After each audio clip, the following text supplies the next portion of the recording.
네, 역시 소설을 읽었기 때문에 지금 그 하나로는 지금 일부 내용을 요약을 못 하겠는데, 자, 다시 얘기를 하면, 제가 갑자기 자존심이 상했다라고 이제 말을 하는 게 라스콜리니코프가 똑같은 거예요. 처음에 이거를 읽을 때는 엄마의 편지를 받고 감동, 막 눈물 이런 식이었는데 읽을수록 분노같이 솟아오르는 거예요. 일단 누이 동생이 누명을 썼다. 이것도 굉장히 자존심 상하고 이건 이제 소명됐다 쳐요. 이제 제가 소명됐다. 근데 이제 두 번째 문제.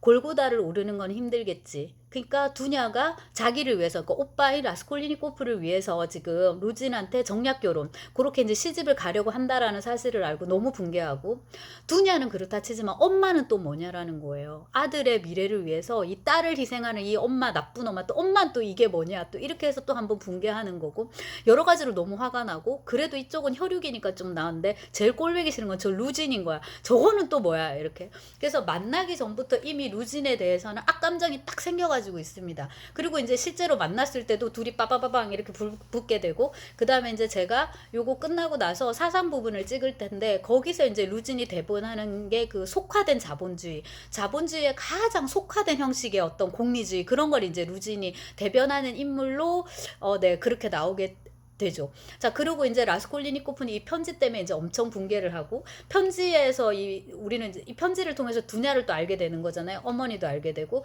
그 다음에 라스콜리니코프의 머릿속에서는 이 두냐와 누가 또 비교가 됩니까? 저쪽에 이제 소냐가 비교가 되는 거예요.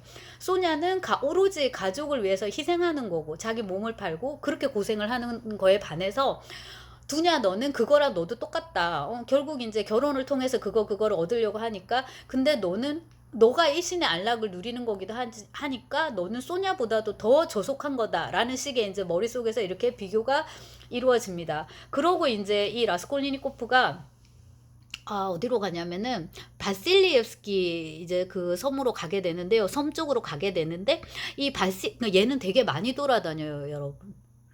네, 교통수단도 거의 이용하지 않고 오로지 자기 두 발로 이렇게 걷는데, 하루에 만보 걷기 아마 진짜 그 이상 걷는 것 같더라고요.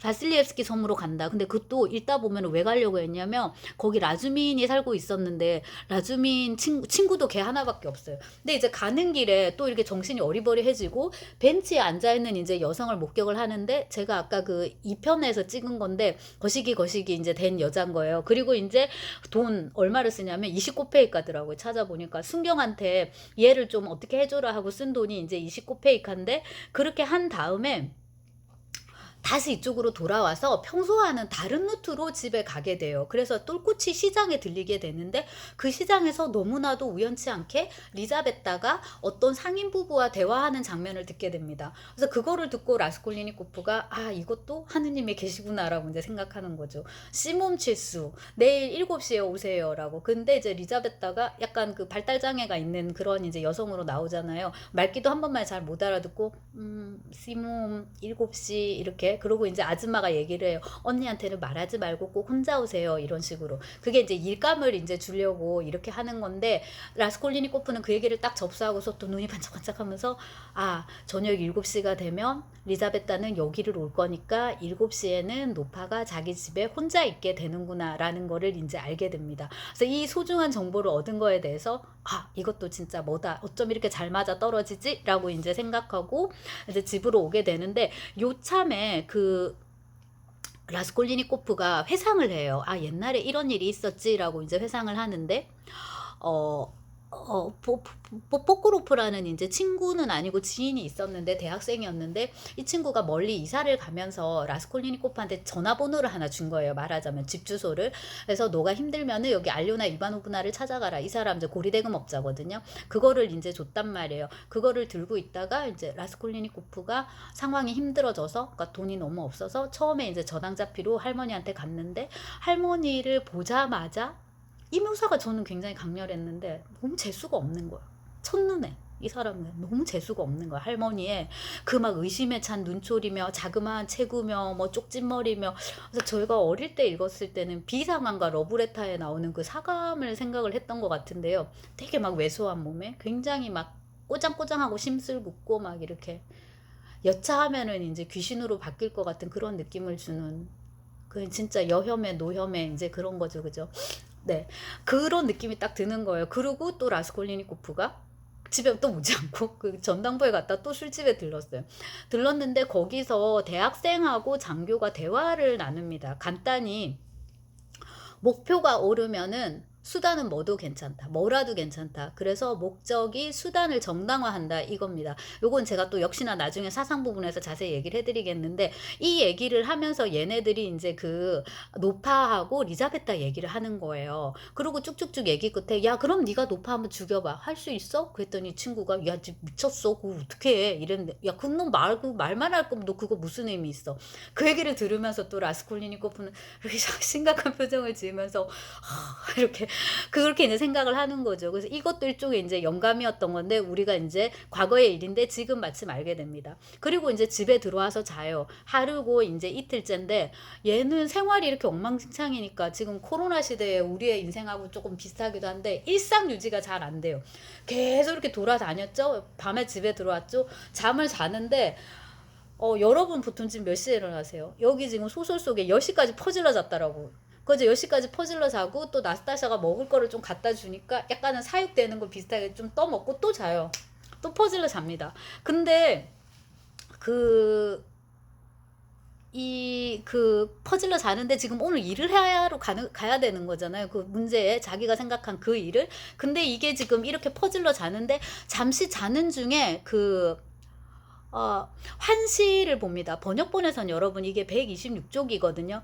제가 그 전에 놓쳤는데 아까 그 바실리옙스키 섬에 가가지고 얘가 낮잠을 자게 돼요. 그 말꿈이 이 본문에서 굉장히 중요한데 이 꿈 자체도 제가 이제 짚어드리겠습니다. 근데 꿈은 그 바실리옙스키 섬에서 꿨어요. 그 다음에 이제 지금 오늘 거사를 치르러 가야 되는 이제 이 날인데 그 126쪽에 보면 한두 쪽 정도로 되게 짧게 또 묘사가 나옵니다. 약간 긴가민 가는 상태에서 그 저기 사막의 오아시스고 대상들이 이렇게 저기 이렇게 쉬고 있는데 오아시스에서 이렇게 물을 이렇게 손으로 떠먹는 그 장면이 있어요. 그게 꿈인지 뭔지 이렇게 모르는 상태에서 탁 깨게 됩니다. 이렇게 깨고 그 다음에 내가 가야 돼 이렇게 돼요. 근데 시계 소리가 울리는데 지금 몇 시지? 6시야? 7시야? 빨리 가야 돼. 이래가지고 이제 가는데 원래는 얘가 나스타시아 그 주방에서 그 조그만 손도끼를 갖고 가려고 했던 것 같은데 나스타시아가 주방에 있던가 이래갖고 그거를 못 챙겨요. 그 다음에 프로코트 안에는 이미 준비를 다 해놨습니다. 이 프로코트 안에 이렇게 달아놨어요. 고리를. 그 다음에 도끼를 호주머니에다 꽂을 거예요. 아니 여기다 걸 거예요. 여기 이렇게 올가미를 달았단 말이에요. 도끼를 걸죠. 그다음 호주머니에 손을 딱 넣어서 이렇게 딱 잡으면 손잡이로 도끼가 움직이지 않잖아요. 그렇게 하려고 오랫동안 생각을 한 거예요.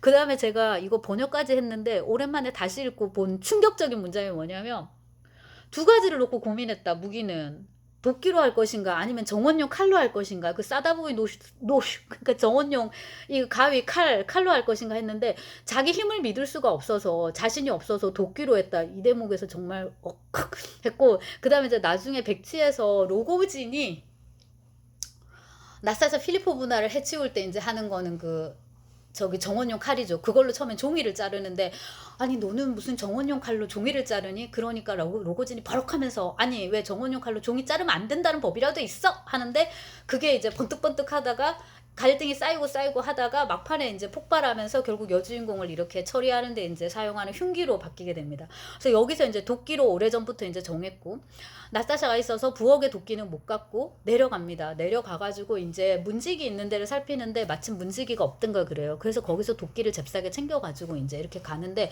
그 TV 드라마에서 되게 도끼가 커서 부엌용 손도끼인 줄 알았는데 왜 저렇게 크지라고 했는데 문지기 집에서 갖고 왔으니까 저게 맞겠다 싶더라고요. 근데 자 다시 그래서 이제 도끼를 챙기고 막 걸어갑니다. 말씀드렸듯이 교통수단을 이용하지 않아요. 버스도 없고 트램도 없고 아무것도 없어. 막 그냥 걸어가. 마차도 없고 막 이렇게 걸어가죠. 근데 이거를 BBC 버전을 보면 정말 이거는 크라임 앤 퍼니시먼트라고 할 정도로 막 이렇게 걸어가요. 영국의 청년이니까. 근데 이 라스콜리니코프 19세기 러시아의 청년 도스옙스키의 주인공은 이렇게 이렇게 약간 진짜 뭐 하나 나사 나간 근데 이제 나사 풀린 사람 같이 하지만 너무나도 집요하게 이렇게 그곳을 향해서 이렇게 가는 거죠. 갔는데 얼마나 많이 걸었으면 이거 발자국 수를 알아요. 계속 이제 여기로 왔다 갔다 하면서 오랫동안 이거를 생각한 거죠. 그리고 이제 문제의 그 할머니 가 사는 노파에 또 그 집 앞에 다시 이릅니다. 올라갑니다. 4층까지 올라가는데 할머니 또 굉장히 겁이 많잖아요, 이번에. 근데 이번엔 또 더 겁이 많은 것 같아요. 근데 이 모든 것이 청년의 시선에 의해서 묘사되기 때문에 또 더 그렇게 느껴지는 것도 있는 것 같고, 할머니한테 지난번에 말씀드린 지난번에 말씀드린 은재 담뱃값입니다 하고서 이렇게 딱 내미는데, 사실은 이건 담뱃값도 아니고 뭣도 아니고 완전 순전 진짜 맥커핀, 영화에서 쓰는 그 맥커핀 그냥 진짜 미끼일 뿐이에요. 그걸 이렇게 꽁꽁 묶어놨거든요. 그러니까 할머니가 아 이거 잘 보이지도 않고 뭘 이렇게 꽁꽁 묶어놨어 이러면서 나 좀 빛으로 가서 봐야 되겠다고 이렇게 빛이 있는 쪽으로 몸을 돌립니다. 그때 이제 라스콜리니코프는 가지고 있던 도끼를 꺼내가지고 할머니를 이렇게 빡, 네, 그러고 이제 이 막 피가 묻고 막 등등등 하는데, 그래도 자기 몸에 묻히지 않기 위해서 굉장히 막 열심히 노력을 해요. 그냥 이제 할머니 버져 있죠. 그 할머니가 여기 목걸이 같은 걸 걸고 있는데 여기 열쇠가 있단 말이에요. 그러니까 이제 이거는 다치지 않게 하면서 끈을 이렇게 열심히 썰어요. 그래서 요 부분의 묘사도 다른 부분과 다름없이 굉장히 자세한데, 여기서 이제 부각되는 거는 뭐야? 네, 나쁜 짓을 하지 말자. 당연히 이제 그런데 얘가 손을 쓴다라는 거예요. 지 손을 썼고 제 손에 피를 묻히고 진짜 제 손으로 코를 풀었다는 거예요.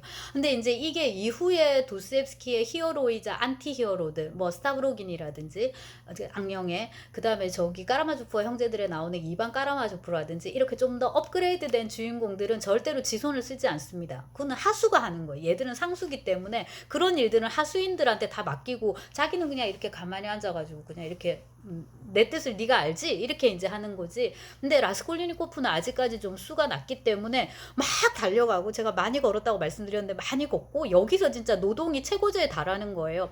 열심히 해가지고 열쇠를 꺼내가지고 방 안으로 들어가서 툭툭툭툭 이렇게 막 맞춰보는데 막 안 맞고 그래요. 그리고 사실 보니까 귀한 물건들은 그 까무다 장롱에 있지 않고 괴짝에 막 들어있고 이렇거든요. 그래서 막 괴짝을 뒤져서 있는 거 없는 대로 막 이걸 막 집어넣어요. 그리고 제가 뭐라 썼죠? 이게 유질인가? 그러니까 이거를 때가 됐는데 찾아가지 않는 그런 것, 이게 번역을, 그런 물건들이 많은 거예요. 그런 거 이제 이렇게 챙기고 해가지고 이제 다 넣어갖고 이제 나가야 되는데, 갑자기 밖에 소리가 들리는 것이야. 이게 뭐지? 하고 나가보니까 리자베타가 들어와 있는 거예요. 그래서 라스콜리니코프 자신도 간담이 서늘해지면서, 아니 내가 주먹 하나 들어갈 만큼 있죠. 문이 이렇게 열려 있는 거예요. 내가 지금까지 사람을 여사 하면서 문도 안 잠그고 했구나 싶어서 너무 놀란 거예요. 아니 이 리자베타가 벽을 뚫고 들어왔을 리도 없고. 자, 근데 이 상황에서 지금 리자베타가 너무 놀라가지고 진짜 그 자기를 괴롭히려고 하는 그런 어른을 볼 때 어린아이가 놀라는 그런 표정을 막 이렇게 울먹이는데, 지금까지 너무나도 짓밟히고 무시당하고 막 그렇게 막 심지어 막 성적으로도 너무 많이 이렇게 유린되고 이래가지고 자기 자신을 보호하려는 최소한의 어떤 그런 몸짓, 하지마 뭐라든가, 그 다음에 말 또 하지 못하고 손만 이렇게 올리려고 하는데, 이 라스콜리니코프 입장에서도 지금 대안이 없는 거예요. 저기 못 본 걸로 해주세요 라든가, 다시 좀 나가주세요라든가 이럴 수가 없으니까 그냥 할 수 없이 다시 도끼를 들고 그냥 얼굴에다 이렇게 딱 내리친 거예요.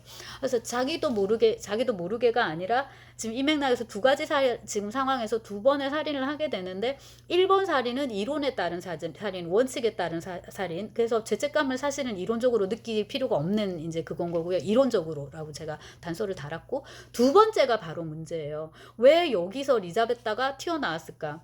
물리적인 이유를 찾자면 얘가 낮잠을 지금 자서 그래. 원래 7시쯤에 없다 그랬으니까 그 전에 와서 빨리 처리했으면 됐는데 낮잠을 자는 바람에 늦게 일어나가지고 수 틀린 것도 있는데요.